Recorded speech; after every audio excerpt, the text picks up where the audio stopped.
Good morning, world. Welcome back. Episode 93 of The School of Shred.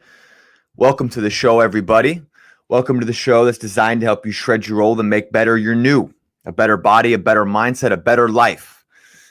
Mental health, spiritual health, and physical health all combined to make one awesome being. And that could be you. That will be you if you take steps towards that goal every day. If you write those goals down, and maybe even perhaps listen to this show. So today what we're going to talk about is mindfulness. Mindfulness can build morale.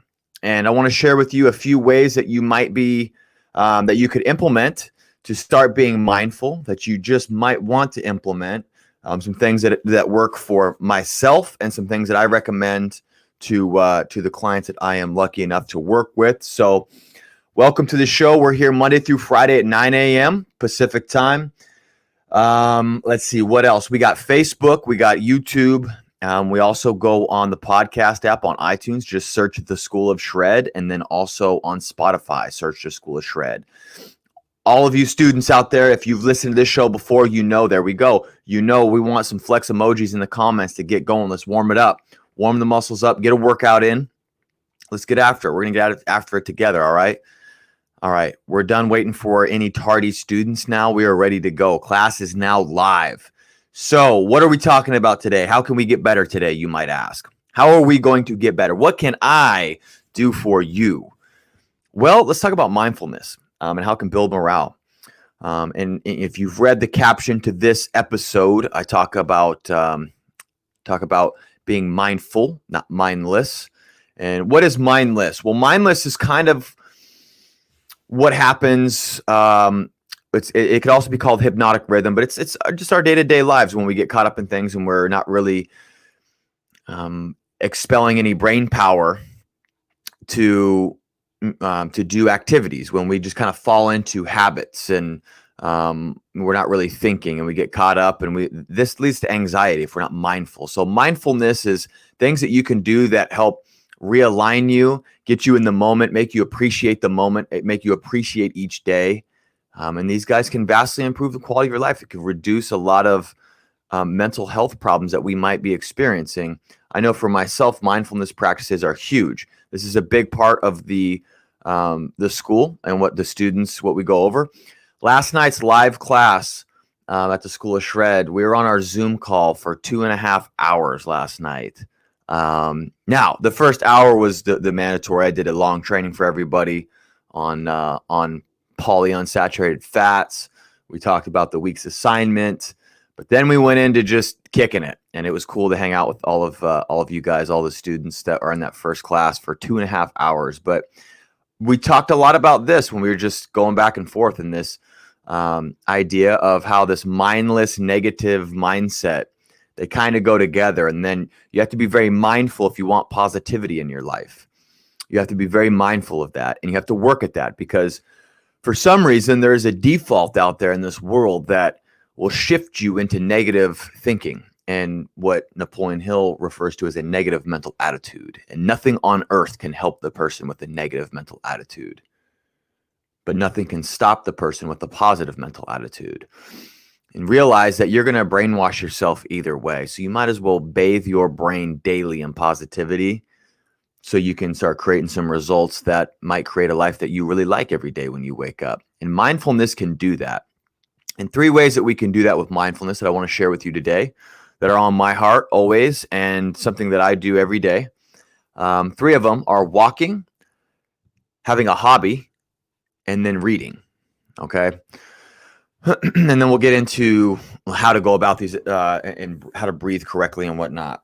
All right. But so let's get into walking. So walking is a great mindfulness practice. I find it to be awfully spiritual, because what I was talking about last night in class, what I was sharing with some of the students towards the end here, was I leverage that time to learn and to listen to audiobooks.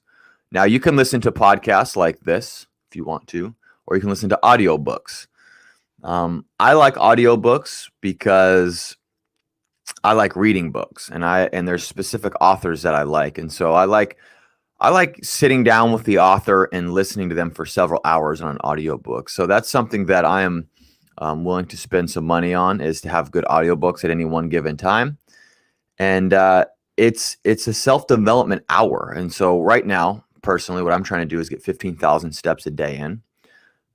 If you come into the school, it is definitely not that, but we do have a minimum step tracker in your first quarter, and we actually slowly walk it up, which really is your cardio. It's your fat burn cardio.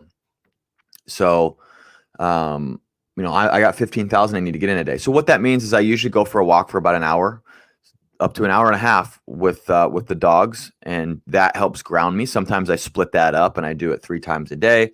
I like doing night walks. That's one thing that I found it's already helping my seasonal depression that can kick in, because it's keeping me very positive and happy. It's just getting outside at night and seeing the night lights. And I realized I've never done that before. I've always walked in the beginning of the day, walked the dogs, but I've never gone out and got fresh air at night and felt that crispy air, and it's kind of nice. So the walking is just huge. I love it. When I'm doing that, though, what's making it mindful is my breathing patterns, and I'm listening to things in my ears. I have a good, healthy auditory diet and sound diet when I'm walking. And so I'm filling my head with these good audiobooks, good positivity, self-development, whether it's finance, whether it's mindset, and it's charging me up and it amps me up. So now I actually look forward to going on my walks, not necessarily for the walks. The walks feel great because I'm oxygenating my body and my body's moving, but it's because I get to listen to these books that I have. And so you can leverage this time and become mindful of these moments and live in these moments and create this kind of meditative practice of walking and listening to things that are speaking life into you. Now, there's many forms of meditation and mindfulness, and being very aware of the moment is really the overarching thing of mindfulness. But I feel this stuff is meditative because, like, for instance, right now, I'm listening to my favorite book, Think and Grow Rich, again. So I finished it and I'm starting it over. That book, to me, I want to be able to speak that book out loud eventually. Think and Grow Rich from Napoleon Hill. I talked about it yesterday, read some passages from it, but I'm also listening to that. And that is, it keeps me in this very meditative type trance almost when I'm walking. And it significantly improves the quality of my life, my outlook, and it keeps me mindful. It keeps me mindful of my goals. It keeps me mindful of the life I want to create. So that's how you can leverage your walking. And walking, respiration induces relaxation if it's aerobic. So if you're sprinting, that's a hard workout. That's an anaerobic workout. Your body has to produce energy without oxygen. So it has to do this through the glycolytic cycle. And that right there is going to cause some lactic acid buildup, which is good at certain times. But what walking will do is it actually relaxes you, and it can get you into parasympathetic state, which is a rest and digestive type state, which helps relax your body. And that's all. It depends on how you're breathing, which we'll get into here at the end. And then the next thing that I like to do is hobby. So the next thing that you might want to consider doing is taking a hobby that you love seriously and realizing that it's going to add a lot of value to your life. Okay. So that could be drawing, that could be painting, that could be, any type of arts and crafts thing. It could be dancing. For me, it's guitar. I love playing guitar. It's a mindfulness practice. It gets me out of my head. It gets me in the moment. It keeps me from worrying about things. It keeps me from negativity, keeps me always pursuing to try and be better. And progress is something that humans absolutely need for mental and spiritual health, is feeling like we're progressing in life. And so having a good hobby that inspires you intrinsically, not just externally, but intrinsically, there's a search that you find you're searching for something with it. You're always searching, you're always learning. That can significantly help your mindfulness practice and build morale, and it can build self-confidence. And so having a hobby, taking it seriously, scheduling time every day that you do it, whether you're tired, whether you're sick, whatever, it's respect that time like you would if you were running your own business. Respect that time like you would if it was a work project that you had to do, and see just how much having a hobby can help you find the art of fulfillment and seek the art of fulfillment, because it is definitely an art, and fulfillment needs a couple things. It needs progress. And you can get that through hobbies and taking those guys seriously. So like I said, drawing, arts and crafts, any of that, dancing, guitar, any type of art form is good. If you like writing, write. And that leads into the next one, is reading. So we have walking, hobbies, and reading. So reading, and I mean specifically self-development books. If you like to read storybooks, then I would say that call that a hobby, and that could be a mindfulness practice. But specifically, what I want to talk about is the power of self-development books, or self-help, if you want to use that term. I don't know why self-help, for some reason, has kind of a negative connotation. It sounds almost lame. Self-help, like you need to help yourself. Do you know the first personal success book was written in 1859, and it was named Self-Help? Yeah, I learned that from a book the other day. You learn all sorts of stuff from books, and it starts to compound. And I have found that it is much better for my thought process, my cultural relevance, my outlook than watching lots of television and social media. You might find the same. And so this helps get you in a mindful state where you're not thinking about anything else. You're trying to consume the material that's in front of you.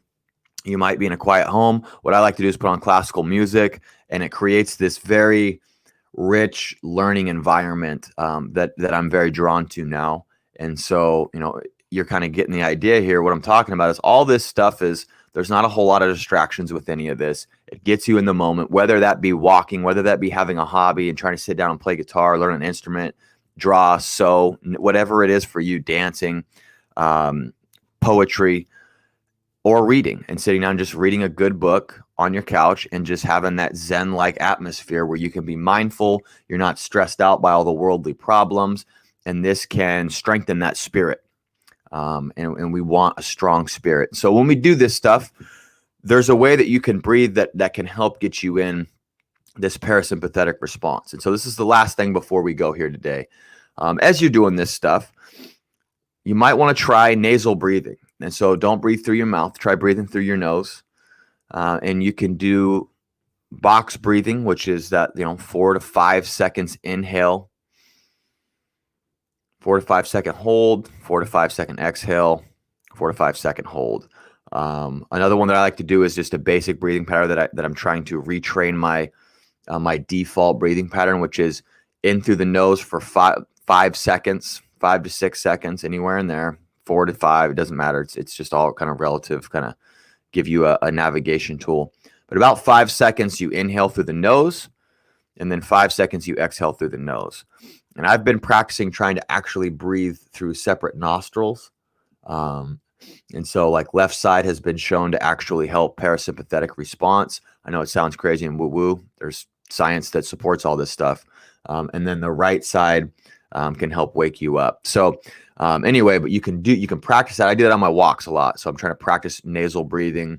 And what happens is it gets me in that very relaxed mindfulness meditative state, and I'm consuming a good book, and I'm walking, and I'm getting my oxygen up, and my body's feeling good and charged. So those are some things that you might want to think about to help you build morale into your life, help you build some confidence in your life, and build some fulfillment into your life, because that's what I want for you. Because the more fulfilled we are, the better lives we have. The butterfly effect of good, happy, positive people does amazing things for the community. So that's episode 93, Mindfulness Morale. So you might want to try getting out and walking, developing a new hobby, or just sitting down and reading a book. And when you do this, box breathe or do nasal breathing, 5 count in, 5 count out. And this just might be the thing to calm you down and help you have a successful day and shred your day in every way. All right. With that, I want you to stay strong and healthy in body, stay relentless and energized in spirit, and stay determined in your pursuits today. That spells shred. Now go shred the day and get better in every way. We'll see you tomorrow for Q&A Friday.